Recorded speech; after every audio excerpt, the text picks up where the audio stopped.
In today's video, I'm going to teach you transforming a messy Miro board into a clean, professional workspace.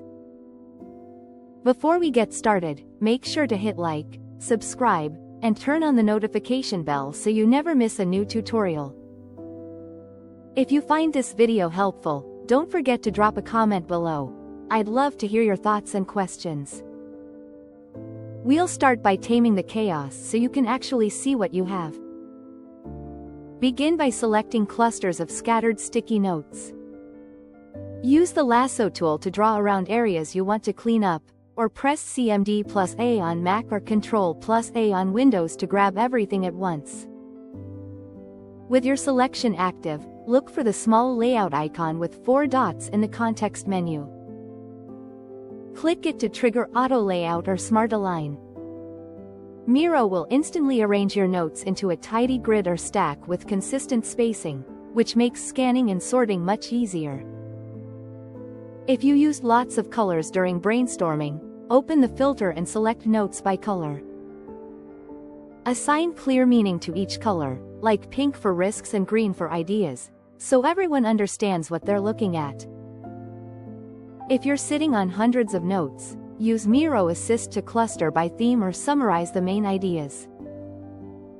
This reduces noise and brings the most important insights to the surface. Work in batches if needed to keep things responsive.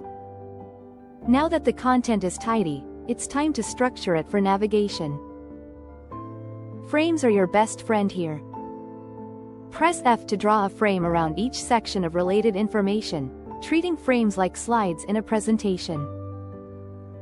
Then open the Frames panel at the bottom right, or press M, and rename each frame with a clear, sequential title such as 1. Agenda, 2. Brainstorming output, and 3. Action plan. This creates a logical flow for your audience. Right-click your main introduction or agenda frame and choose Set as Start View so everyone lands in the right place. Finally, right-click Background Elements, Headings, and Instructions and select Lock or Protected Lock. This prevents accidental edits when multiple people are collaborating.